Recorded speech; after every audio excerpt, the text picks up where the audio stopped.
પ્રિય વિદ્યાર્થીઓ, કેમ છો? બધાને સારું હશે? હું કેટી સર તમારું કેમિસ્ટ્રી લેવાનું છું.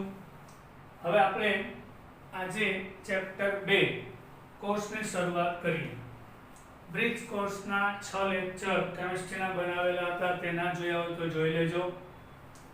હવે આ ચેપ્ટર અત્યંત ઉપયોગી છે. એ પહેલા તમને કહીશ, બધાને બેસ્ટ ઓફ લક. શરૂઆત સારી તો અંત સારો, અને જેટલી શરૂઆત સારી કરશો તમે ને હું બંને, એટલી જ મજા આવશે. અને કોઈ પણ વસ્તુ ગોખવાની થતી નથી, એકદમ ડિટેલમાં શીખીશું. આ ચેપ્ટર ચાલુ કરશું, આજની પ્રસ્તાવના થશે, પછી આગળ જેમ જેમ આગળ જશું એમ ડિટેલમાં એની ટ્રીક આપીશ તમને, કઈ રીતે ક્વેશ્ચન પૂછાય છે,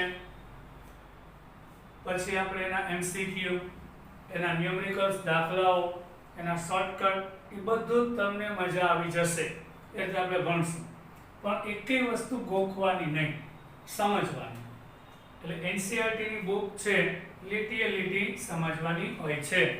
તો આજે તમારું 11 સાયન્સ પાર્ટ 1 કેમિસ્ટ્રી પરમાણુનું બંધારણ, જે અત્યંત ઉપયોગી ચેપ્ટર છે, એનો આગળ બધા ચેપ્ટરમાં ઉપયોગ થશે, એ શરૂ કરવા જઈ રહ્યા છીએ. આજે પ્રસ્તાવના આવશે, પછી નેક્સ્ટ લેક્ચરથી બહુ જ તમને થિયરી ચાલુ થશે, એટલે બહુ જ મજા આવશે. આજે ચેપ્ટરની ખાલી પ્રસ્તાવના વિશે વાત થશે. હવે ચાલુ કરીએ છીએ ભગવાનનું નામ લઈને. બધાને પાછું એકવાર બેસ્ટ ઓફ લક.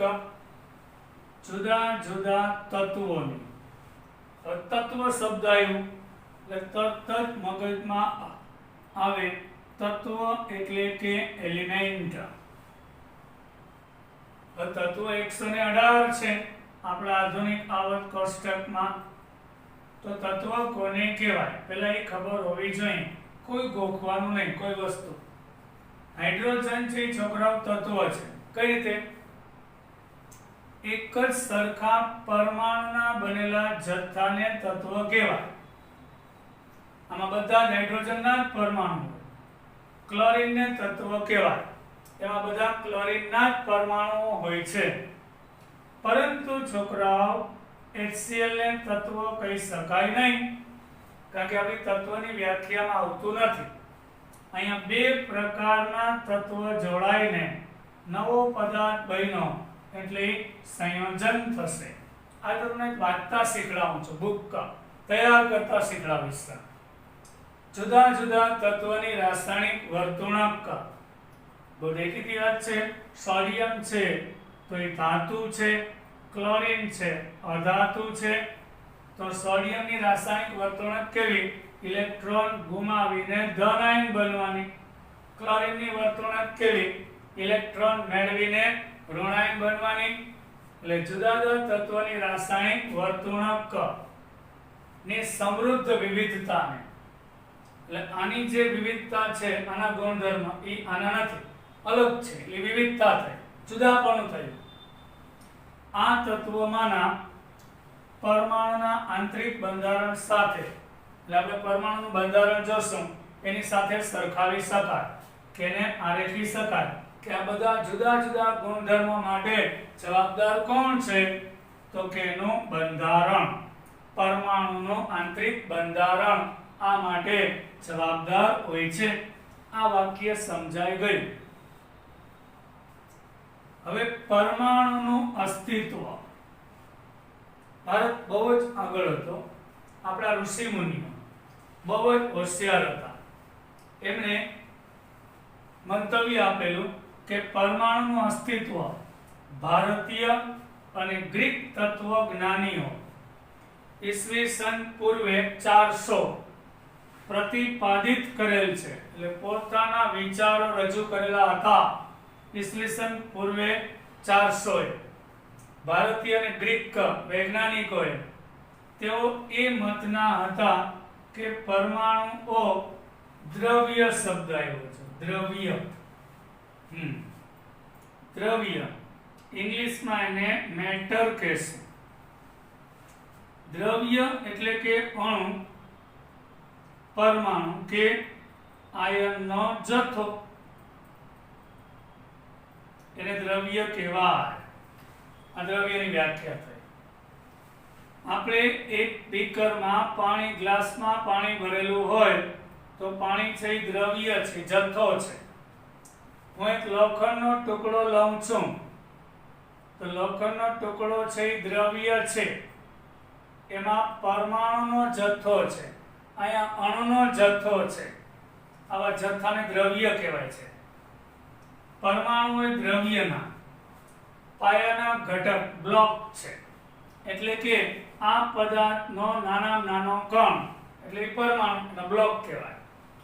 તેઓના મત પ્રમાણે દ્રવ્યનું સતત વિભાજન કરતા જઈને, આ એક માન્યતા હતી, કોઈ પ્રાયોગિક પુરાવા નહોતા, તો લોખંડના ટુકડાના નાના નાના ભાગ કરતા જઈએ તો છેલ્લે નાનામાં નાનો કણ મળે, અંતે પરમાણુ મળે, જેનું વધુ વિભાજન થઈ શકતું નથી. એટલે આ માન્યતા હતી. હાલના સંશોધન મુજબ પરમાણુ વિભાજ્ય છે, પણ આ તત્વજ્ઞાનીઓ એવું માનતા હતા કે પરમાણુ અવિભાજ્ય છે. મતલબ કે પદાર્થનો નાના નાનો કણ એટલે પરમાણુ, તો એ પરમાણુના ભાગ પાડી શકાય નહીં. તો પરમાણુ યાની ઇંગ્લિશમાં એટમ શબ્દ એ ગ્રીક ભાષાનો શબ્દ એટોમિયમ, એના પરથી ઉતરી આવેલો છે. એટોમિયમ ગ્રીક શબ્દ છે, એનો મતલબ થાય છે કાપી શકાય નહીં, કટ ના કરી શકાય, કે એના વિભાજિત ના કરી શકાય, એના ટુકડા ના થઈ શકે, એ એટોમિયમ. અને વિભાજિત ના થાય તેવો કણ એટલે એટોમિયમ ઉપરથી શબ્દ બનાવ્યો એટમ.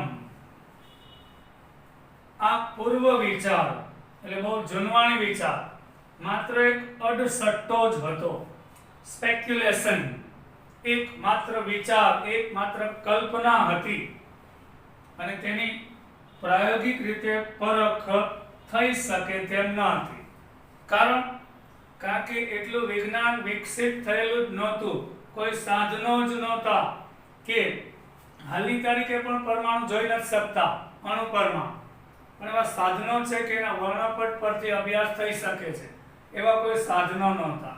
એટલે માત્ર વિચાર હતો અને બધાએ સ્વીકારવાનો જ હતો, અને તેની પ્રાયોગિક રીતે પરખ થઈ શકે એમ ન હતી. આ વિચારો ઘણા લાંબા સમય સુધી પ્રસુપ્ત, ડોર્મેન્ટ રહ્યા, એટલે સુસુપ્ત, કોઈ પણ પ્રકારના સંશોધન વગર યથાવત રહ્યા. બરાબર, તત્વજ્ઞાનીએ જે વિચાર રજૂ કર્યા, વિચારો એમનેમ પડ્યા રહ્યા, પ્રસુપ્ત, ડોર્મેન્ટ રહ્યા.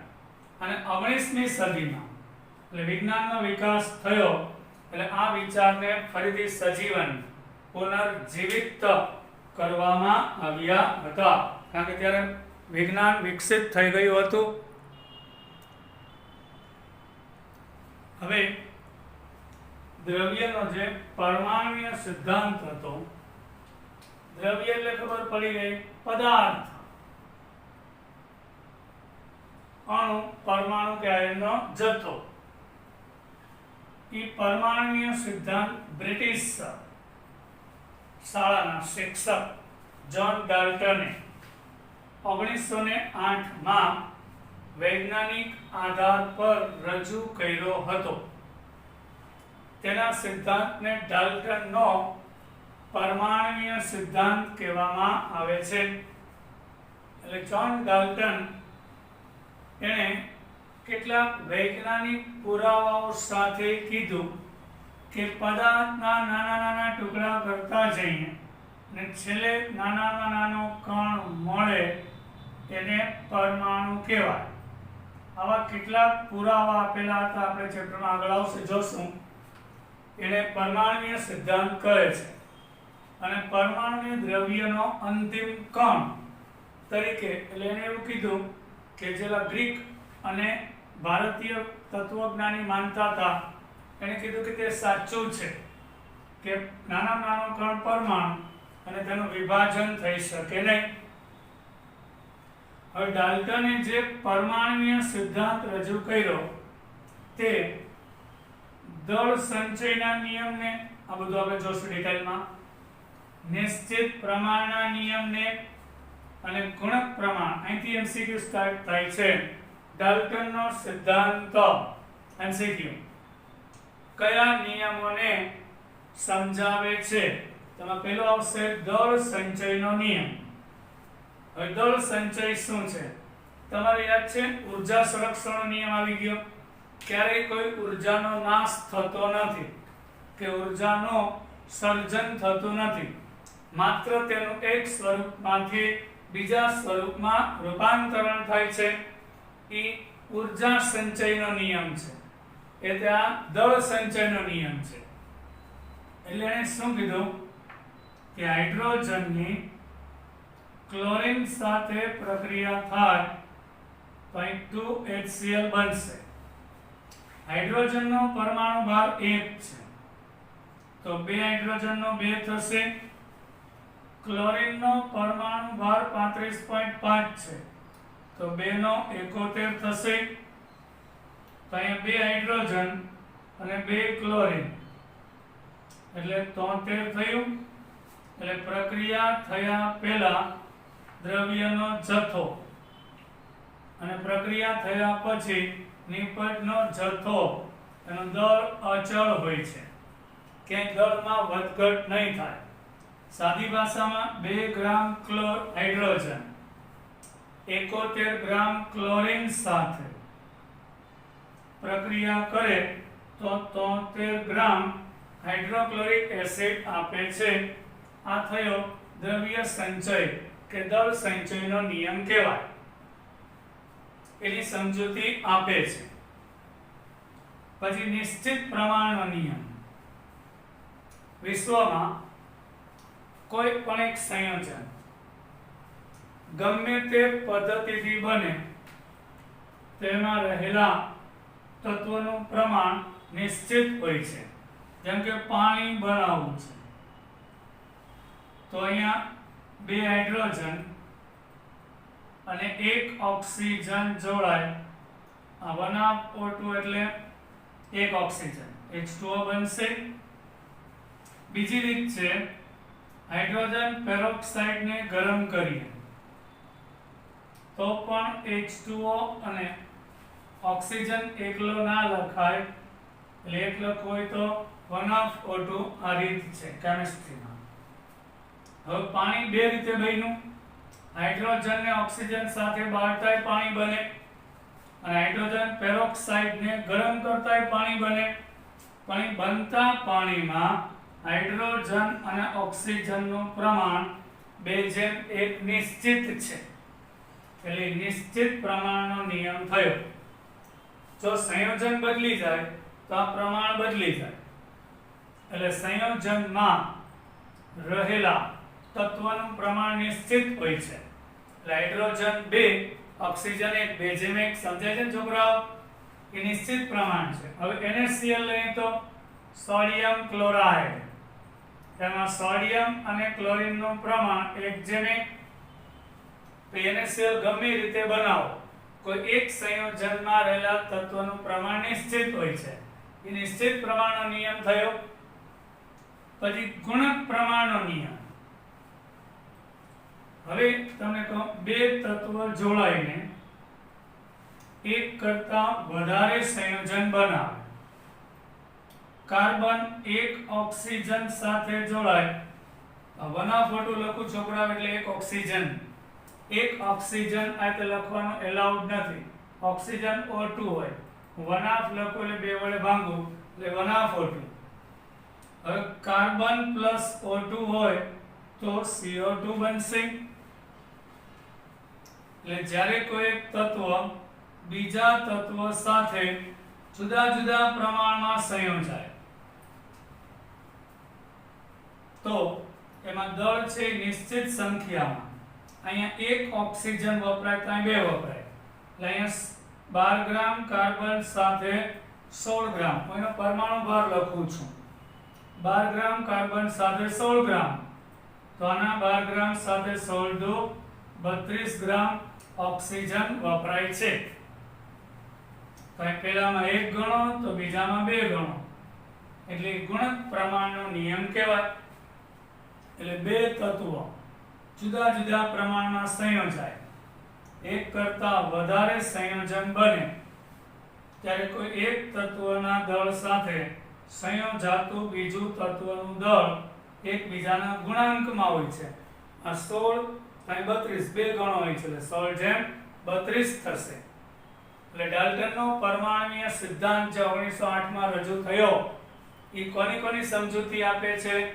દ્રવ્ય સંચય કે દળ સંચય, બેકર, નિશ્ચિત પ્રમાણનો નિયમ, ગુણક પ્રમાણનો નિયમ સફળતાપૂર્વક સમજાવે છે, પણ તે ઘણા પ્રયોગના પરિણામને સમજાવવામાં નિષ્ફળ નીવડ્યો. તો ડાલ્ટનનો સિદ્ધાંત અમુક બાબતમાં ખોટો પણ સાબિત થાય, જેમ કે કાચ, બધાને ખબર જ છે, એબોનાઇટ એક પ્લાસ્ટિક પ્રકારનો કાચ જેવો સળિયો દેખાય, એને રેશમ ઉપર કે ફર સાથે ઘસીએ તો એમાં વીજભાર પેદા થાય છે. એનું કારણ જ્હોન ડાલ્ટન સમજાવી શક્યા નહોતા. આપણે એબોનાઇટ નો સળિયો એક પદાર્થ છે, પ્લાસ્ટિક જેવો દેખાય, એબોનાઇટ નો સળિયો કે કાચનો સળિયો, એને રેશમ ઉપર ઘસવામાં આવે તો એની સપાટી ઉપર વીજભાર પેદા થાય છે. આની સમજૂતી તે આપી શકતા નથી. તમને બહુ શિયાળાનું એક ઉદાહરણ ખબર જ હશે. આપણે દાંતીઓ લઈ અને વાળ ઉપર ઘસીએ, પછી તમે એ બરાબર કાચની પેલી પ્લાસ્ટિકની ફૂટપટ્ટી હોય એને આપણે માથા ઉપર ઘસીએ અને પછી કાગળ પાસે લઈ જાઓ, કાગળ આકર્ષાય છે, બરાબર, આવી ઘટના જોવા મળે છે. તો આનો જવાબ ડાલ્ટન આપી શક્યા નહોતા. આ એની ખામી હતી, એટલે બધી બાબતમાં તે સચોટ ન હતા. આ ચેપ્ટરની અંદર આપણે 19મી સદીના અંતમાં અને 20મી સદીની શરૂઆતમાં, 19મી સદીના અંત એટલે કે 1860-70 પછી અને 20મી સદીની શરૂઆત એટલે 1905, આ સમયગાળા દરમિયાન વૈજ્ઞાનિકે કરેલા પ્રાયોગિક, કારણ કે વિજ્ઞાનનો વિકાસ થયો, સૌથી પહેલા આપણે જોઈ ગયા કે વૈજ્ઞાનિક તત્વજ્ઞાનીઓ હતા, ખાલી માત્ર વિચાર હતા, પણ પ્રાયોગિક પુરાવાઓ નહોતા. જ્હોન ડાલ્ટને 1908માં પરમાણુય સિદ્ધાંત રજૂ કર્યો, પરમાણુ વિશે પોતાના વિચાર, વૈજ્ઞાનિક બાબતોને આધાર રજૂ કર્યા. પ્રાયોગિક અવલોકનથી શરૂઆત કરીશું. આમાંથી આપણે એ પ્રસ્થાપિત થયું કે પરમાણુનું વધુ વિભાજન થઈ શકે છે, એટલે પરમાણુ અવિભાજ્ય છે એવું ડાલ્ટને કીધેલું હતું. પરમાણુ અવિભાજ્ય છે આવું ડાલ્ટને કીધેલું હતું, ડાલ્ટનનું મંતવ્ય હતું. પણ એ પાછળથી ખોટું સાબિત થયું કે પરમાણુને પણ વધુ વિભાજન, એટલે પદાર્થના તમે નાના ટુકડા કરતા જાઓ છો તો છેલ્લે નાનો કણ મળે છે, એ પરમાણુ. ડાલ્ટને કીધું કે બસ એનાથી નાનો કણ હોઈ શકે નહીં, પરંતુ અપરમાણુય કણો એટલે એના પણ વિભાજન કરો, તેમાં પ્રોટોન, ન્યુટ્રોન અને ઇલેક્ટ્રોન આવેલા છે. અને આ પરમાણુ છે એને અપરમાણુય કણ મતલબ સબ એટોમિક કણ, એટમની અંદર રહેલા કણ એટલે અપરમાણુય કણ, સબ એટોમિક એની અંદર સમાવેશ થયેલા કણ જેવા કે ઇલેક્ટ્રોન, બધાને ખબર છે જે ઋણ વીજભારિત છે, પ્રોટોન કે જે ધન ભારિત છે, અને ન્યુટ્રોન એ તટસ્થ છે. ન્યુટ્રોનને કોઈ વીજભાર હોતો નથી. એનો મતલબ કે આ ખ્યાલ ડાલ્ટનના સિદ્ધાંતથી તદ્દન અલગ પડતો હતો. એટલે ડાલ્ટન ફક્ત પરમાણુ વિશે જાણતા હતા, પણ પરમાણુની અંદર પણ અમુક કણો જેવા કે પ્રોટોન, ન્યુટ્રોન, હવે તમને કહી દો મજા આવે, આ 3 મૂળભૂત કણ છે ને એ સિવાય 21 કણ બીજા હોય છે. ટોટલ 24 કણ પરમાણુમાં હોય છે. એમાં મૂળભૂત 3 તો ડિટેલમાં આપણે જોશું. આ તો આપણે પ્રસ્તાવના છે એટલે બરાબર. એટલે આ 19મી અને 20મી સદીની અંદર વૈજ્ઞાનિકોએ પ્રયોગ દ્વારા અવલોકન કર્યું કે પરમાણુ પણ વિભાજ્ય છે. એટલે આ બાબતમાં ડાલ્ટન ખોટા ઠરે છે, કે ડાલ્ટનની ધારણાઓ ખોટી સાબિત થાય છે. આ આપણે અપરમાણુયકરણની શોધ વિશે ભણી. એટલે પરમાણુ વિભાજ્ય છે, એમાં પ્રોટોન, ન્યુટ્રોન અને ઇલેક્ટ્રોન છે એવું પ્રયોગ દ્વારા સાબિત થયું. એને આપણે સબ એટોમિક પાર્ટિકલ્સ અપરમાણુય કણ કહેશું. વાયુઓના વિદ્યુત વિભારના પ્રયોગ પરથી સમજાવો પરમાણુના બંધારણની ભીતરમાં નજર કરી શકાય છે. હવે પહેલા તો મને જવાબ આપો, તમને મજા આવશે. અત્યારે હવાનું દબાણ એક વાતાવરણ છે, યાદ રાખજો. આપણી આસપાસ હવાનું જે પ્રેશર છે એ એક વાતાવરણ છે. તમે નામ સાંભળ્યું હશે, થોમસ એલ્વા એડિસન, બલ્બની શોધ કરેલી, બધાને ખબર હશે. 1000 કરતા વધારે પ્રયોગ કરવા છતાંય તે સફળ ના થયા અને પછી બલ્બની શોધ થઈ. દર વખતે એક જ ભૂલ થતી હતી. એની અંદર જે કોઇલ હોય અને અંદર વાયુ હોય, એ વાયુનું દબાણ એક વાતાવરણ હતું. એટલે વાયુ વિદ્યુતનો અવાહક હોય છે. એક વાતાવરણ દબાણે કોઈ પણ વાયુ વિદ્યુતનો અવાહક હોય છે, વિદ્યુતનું વહન કરી શકે નહીં. આપણે રોડ ઉપર ઇલેક્ટ્રિકના થાંભલા હોય છે, અત્યારે ખુલ્લા હોય છે, છતાં પણ કરંટ લાગતો નથી. એનું કારણ અત્યારે દબાણ એક વાતાવરણ છે. તમે ચોમાસામાં સાંભળ્યું હશે, ગાય છે થાંભલાને ચોંટી ગઈ, ગાયને મજા આવે છે? એવું નથી. થાંભલાની અંદર ઇલેક્ટ્રિક તાર હોય, જે સમયે ગાય પસાર થાય છે એ જ સમયે કોઈ કારણસર ત્યાંથી હવાનું ઝુમખું પસાર થાય, લહેર, એટલે ત્યાંનું પ્રેશર હવાનું એક વાતાવરણ કરતા ઘટી જાય, ત્યારે વાયુ વિદ્યુતનો સુવાહક બની જાય અને કરંટ મારશે, એટલે ગાય ચોંટી જશે.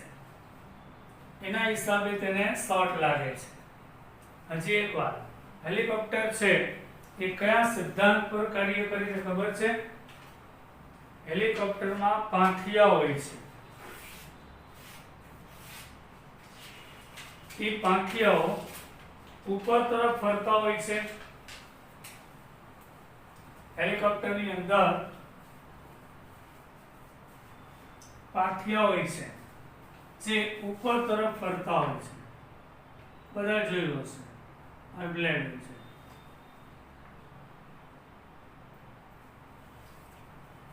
તો એ શું કરે છે? પંખો ફરશે એટલે ઉપરનું દબાણ ઘટાડે છે, નીચેનું દબાણ એમનેમ રહેશે. જેના કારણે તમે જોજો અત્યારે હવાનું દબાણ આ સાઈડ બધી બાજુ સરખું છે.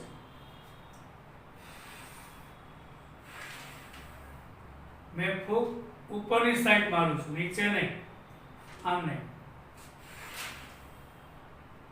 તો નીચેનું દબાણ એક વાતાવરણ એમનેમ હતું, ફૂંક મારવાથી ઉપરનું દબાણ હટી ગયું. એટલે શું થયું, હેલિકોપ્ટર ઊંચે ચડશે અને પાછળની જે પૂંછડી હોય એની સાઈડ ચેન્જ કરી હેલિકોપ્ટરની દિશામાં ફરશે. મારે તમને વિદ્યુત વિભાર શીખડાવવું હતું. એટલે કે એવી કોઈ કાચની નળી, તમારા ઘરમાં ટ્યુબલાઇટ છે, બલ્બ છે, એટલે વિદ્યુત વિભાર નળી કહી શકાય કે જ્યાં એક વાતાવરણ કરતા નીચા દબાણે વાયુ ભરેલો હોય. અહીંયા વાયુ શોષક પંપ હોય છે, એ વાયુને ખેંચી લેશે એટલે અંદરનું દબાણ એક વાતાવરણ કરતા ખૂબ જ ઓછું હોય છે. હવાનું દબાણ એક વાતાવરણ કરતા ઓછું હોય તો અહીં બહારથી બેટરીનો ધન ધ્રુવ ને ઋણ ધ્રુવ જોડીએ તેમાં ઇલેક્ટ્રિક કરંટ પાસ થશે. આ ટ્યુબને વિદ્યુત વિભાર નળી કહેવાય. એટલે ઉદાહરણ માટે કયું કહી શકાય, આપણા ઘરની ટ્યુબલાઇટ, બલ્બ, આ બધા વિદ્યુત વિભાર નળીઓ છે. તો વાયુના વિદ્યુત વિભારના પ્રયોગ પરથી પરમાણુના બંધારણ, જો એક વાતાવરણ દબાણ હોય તો વિદ્યુતનું વહન નહીં કરે, એના કારણો આપણે વિગતવાર જોશું. પણ નીચા દબાણે હવા પાતળી થાય એટલે વિદ્યુતનું વહન થાય છે. બરાબર, વિદ્યુતનું વહન થશે ઋણથી ધન તરફ.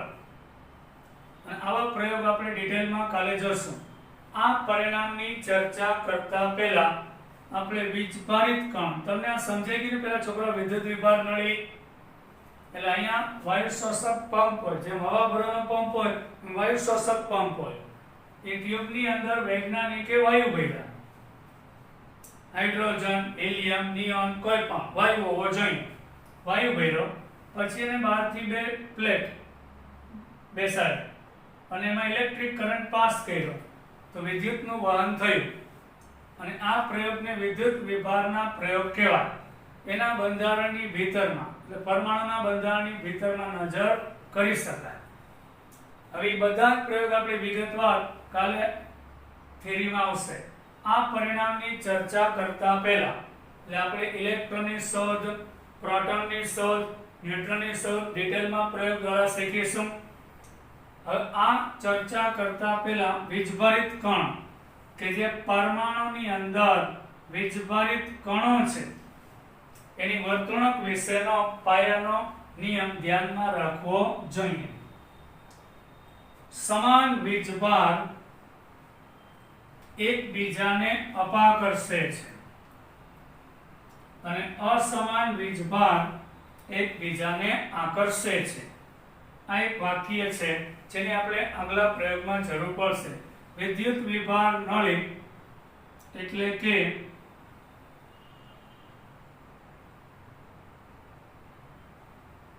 ખૂબ જ નીચા દબાણે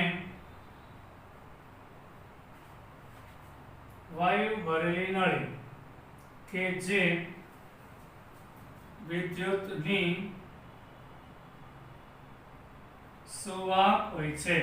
ત્યારે વાયુ, હવે સમજાઈ ગયું ને શોર્ટ સર્કિટ થવાનું કારણ, થાંભલા પાસેથી કોઈ પણ વ્યક્તિ, ગાય કે પ્રાણીઓ નીકળે તો થાંભલા પાસે ચોંટી જાય એટલે આકસ્મિક હોય કે ઇલેક્ટ્રિકના થાંભલામાં કરંટ તો શોર્ટ સર્કિટ, જે પાઇપ ત્યાંથી પસાર થાય એ થાંભલા અને એની વચ્ચેથી હવાનું લહેરખી પસાર થાય, દબાણ ત્યાં ટેમ્પરરી ઘટી જાય. દબાણ જેવું ઘટે એટલે કરંટ મારશે અને ભાઈ છે ત્યાં ચોંટી જાય, શોર્ટ સર્કિટ થાય છે. એવું ટ્યુબમાં થાય, દબાણ જેવું ઘટી જાય તે વાયુ વિદ્યુતનું વહન કરવા માંડશે. એને વિદ્યુત વિભાર નળી કહેવામાં આવે છે. આ શબ્દ. હવે ધનભાર ઇલેક્ટ્રોન છે એનો વીજભાર કેટલો, એના પ્રયોગ બધું જોશું. ઇલેક્ટ્રોન છે એ ઋણભારિત હોય છે.